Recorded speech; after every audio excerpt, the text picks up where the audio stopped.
ظالم ہے اور ظالم ملعون ہوتا ہے۔ سایہ سے مراد کسی بھی چیز کا سایہ ہو سکتا ہے، وہ درخت کا سایہ بھی ہو سکتا ہے، کسی چھت وغیرہ کا سایہ بھی ہو سکتا ہے۔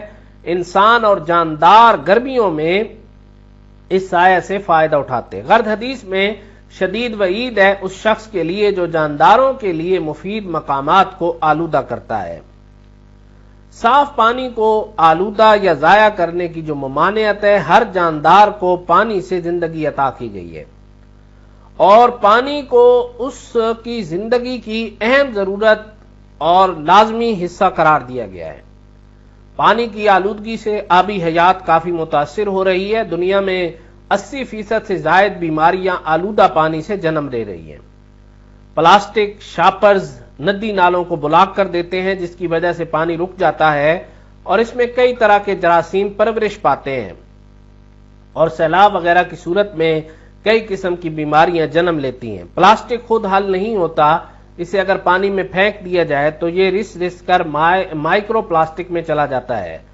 یہ پانی ہر جاندار کے لیے نقصان دہ ہوگا اور اسی طرح پانی میں کیمیکلز کا شامل ہونا ہے۔ سمندری پانی کو انسانی فضلہ سے آلودہ کرنے کا معاملہ ہے۔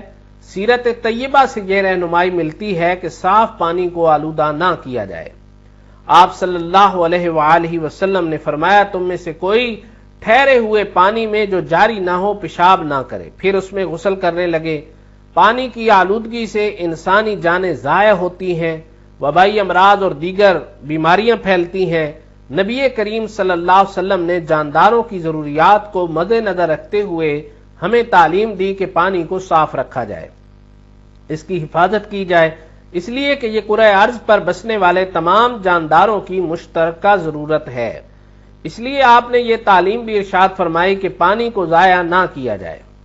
حضرت عبداللہ بن عمر رضی اللہ تعالی عنہ سے روایت ہے کہ رسول اللہ صلی اللہ علیہ وآلہ وسلم ایک روز سعد کے پاس سے گزرے اور وہ زیادہ پانی لیے وضو کر رہے تھے۔ آپ صلی اللہ علیہ وسلم نے فرمایا، یہ کیسا اسراف ہے؟ ما ھذا الصرف، یہ کیسا اسراف ہے؟ فقال افی الوضوء اسراف، تو انہوں نے کہا کہ کیا وضو میں بھی اسراف ہوتا ہے؟ قال نعم، آپ صلی اللہ علیہ وسلم نے فرمایا ہاں، وَإِن كُنْتَ عَلَى نَهْرٍ جَارٍ، یہ بھی اسراف ہے خواہ تم دریا کے کنارے پر وضو کر رہے ہو۔ تو اسراف کے معنی کسی نیک کام میں حد سے تجاوز کرنے کے ہیں۔ کسی شرعی فائدہ کے بغیر پانی کا استعمال کر کے اسراف کو حاصل کیا جا سکتا ہے، جیسے غسل میں 3 دن سے زیادہ مرتبہ پانی بہانا، اور علماء کا اس پر بھی اتفاق ہے کہ وضو والے اعضاء کو 3 سے زیادہ مرتبہ دھونا اسراف ہے، اور یہ اسراف یا حد سے تجاوز پانی کے استعمال میں ہوتا ہے۔ نبی مکرم صلی اللہ علیہ وسلم ایک مد سے وضو کرتے اور ایک سا سے غسل فرماتے۔ حضرت سفینہ سے روایت ہے کہ نبی کریم صلی اللہ علیہ وسلم ایک مد پانی سے وضو اور ایک سا پانی سے غسل کرتے۔ اس باب میں حضرت عائشہ رضی اللہ تعالی عنہ، حضرت جابر اور حضرت انس بن مالک رضی اللہ عنہما سے بھی احادیث مروی ہیں۔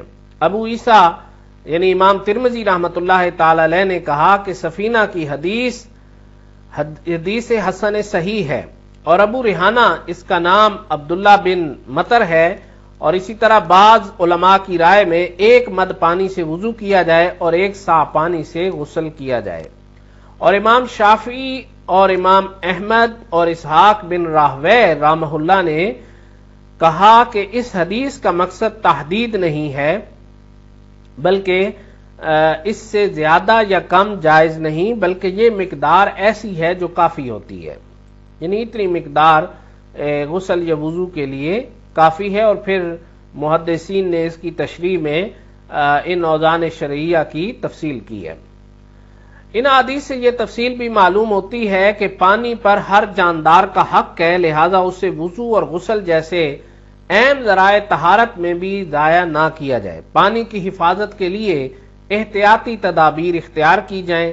وضو، غسل یا کپڑے دھوتے وقت پانی کو ضائع نہ کیا جائے، بلکہ احتیاط کے ساتھ استعمال کیا جائے۔ اس کے لیے برتن کا استعمال زیادہ مفید ہے۔ بعض مرتبہ کسی گھر کا استعمال شدہ پانی محلے کی گلیوں میں کھڑا ہو جاتا ہے۔ عصر حاضر میں ڈینگی بخار جیسی وبا اسی صاف پانی پہ پلنے والے مچھر سے پھیلتی ہے، جس سے ہزاروں انسان موت کے گھاٹ اتر چکے ہیں، اور فالتو پانی کا زیر زمین اخراج کر کے اسے فصلوں اور باغات کے لیے کارآمد بنانے کی ضرورت ہے۔ بارشوں کے پانی کو محفوظ کرنے کے لیے ڈیم بنانے ناگزیر ہیں۔ غرض پانی اللہ تعالیٰ کی نعمت ہے، اس کی قدر کرنی چاہیے اور اسے ضائع نہیں کرنا چاہیے۔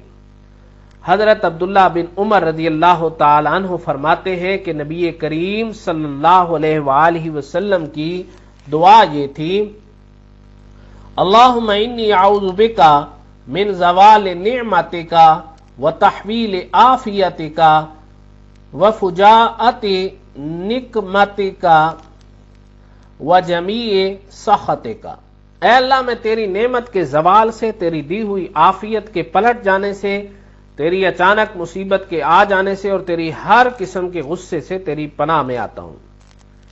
شجرکاری کرنا زمین کی ایک اور جو ہمارا ذمہ داری ہے سیرت النبی کے حوالے سے، وہ ہے شجرکاری کرنا۔ زمین کی زندگی کی جو حفاظت اور بقا کے لیے، یعنی زمین کی زندگی، حفاظت اور باقی رہنے کے لیے ضروری ہے کہ ہم پانی کی حفاظت کے ساتھ ساتھ درخت لگائیں اور کھیتی باڑی کریں۔ درخت فضا میں موجود کاربن گیسوں کو دوبارہ زندگی بخش آکسیجن میں تبدیل کرتے ہیں۔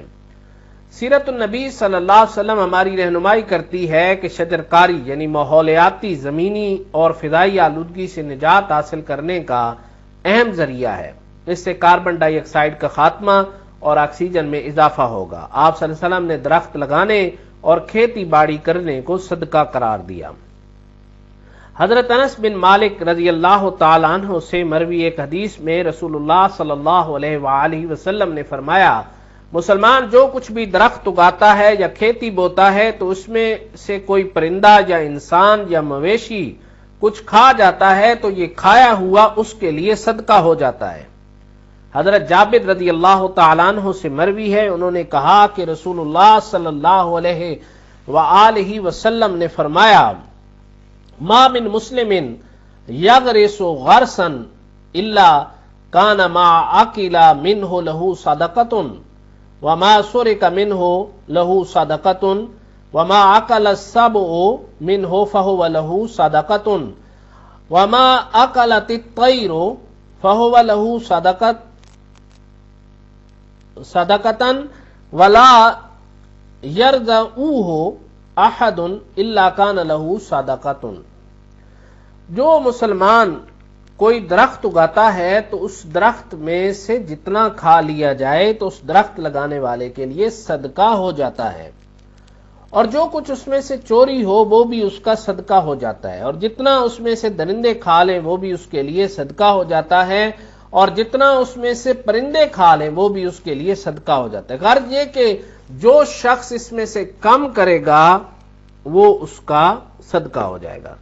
ایک حدیث میں پودا لگانے یا درخت اگانے کے عمل کو صدقہ کے علاوہ اجر و ثواب کا بھی باعث قرار دیا گیا۔ حضرت جابر بن عبداللہ رضی اللہ تعالی عنہ کہتے ہیں کہ میں نے رسول اللہ صلی اللہ علیہ وسلم کو ارشاد فرماتے ہوئے سنا کہ جو بھی مسلمان آدمی درخت لگاتا ہے اور کاشتکاری کرتا ہے، پھر اس سے کوئی جنگلی جانور، پرندہ یا کوئی بھی چیز کھائے تو اس کے لیے اس میں اجر ہے۔ ابی بن خلف نے یا کے بغیر پرندہ کوئی چیز کہا ہے۔ ان احادیث میں پودے لگانے، درخت اگانے اور کھیتی بونے کی فضیلت بیان کی گئی۔ یہ عمل صدقہ جاریہ ہے جو مسلمان کی وفات کے بعد اس کے ثواب میں اضافے کا سبب بنتا ہے۔ ایسا کام کرنے والے کا یہ ثواب اور صدقہ اس وقت تک باقی رہے گا جب تک کھیت یا درخت باقی رہے گا۔ قیامت کے دن ایک مسلمان کو شجرکاری کے بدلے اور اجر سے نوازا جائے گا۔ اس شخص کو اس مال کا بدلہ بھی دیا جائے گا جو جانور یا پرندے نے کھا لیا یا جو چوری ہو گیا یا تباہ ہو گیا۔ نبی اکرم صلی اللہ علیہ وسلم نے درختوں کو کاٹنے سے منع فرمایا۔ حضرت عبداللہ بن حبشی سے روایت ہے کہ انہوں نے کہا کہ رسول اللہ صلی اللہ علیہ وسلم نے فرمایا، من قطع صدرۃ صوب اللہ رأسہ فی النار، جو شخص بلا ضرورت بیری کا درخت کاٹے گا اللہ اسے سر کے بل جہنم میں گرا دے گا۔ سئل ابو داؤد عن معنی ھذا الحدیث فقال، یعنی ابو داؤد سے اس حدیث کا معنی اور مفہوم پوچھا گیا تو انہوں نے بتایا یہ حدیث مختصر ہے۔ ھذا الحدیث مختصر یعنی من قطع سدرۃ فی فلاۃ،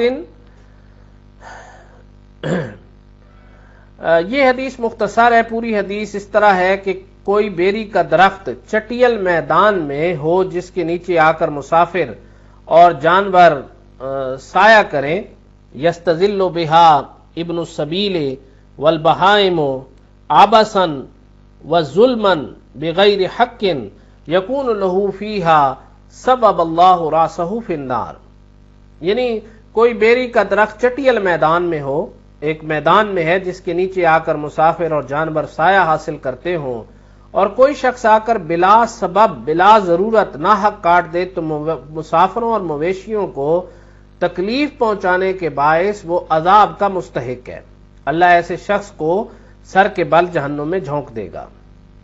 اس حدیث میں بیری کے درخت کا ذکر ہے، لیکن تمام مفید اور پھلدار درختوں کے سلسلہ میں یہ حکم عام ہے۔ آپ صلی اللہ علیہ وسلم نے حالت جنگ سوائے ایک مرتبہ جو حکم الہی تھا اس کے بغیر کبھی بھی حالت جنگ میں درخت کاٹنے اور فصلیں تباہ کرنے کی ممانعت فرمائی ہے۔ غرض کرۂ ارض کے ماحول اور زمینی زندگی کے توازن کے نظام میں درخت انتہائی اہمیت کے حامل ہیں، اس لیے ہم میں سے ہر شخص کا معاشرتی فریضہ ہے کہ وہ اپنی استطاعت کے مطابق ایک درخت اگانے کی کوشش کرے۔ یہ ہمارے لیے دنیا میں ماحول کو صاف رکھنے کا ذریعہ اور آخرت میں صدقہ جاریہ اور باعث ثواب ہوگا۔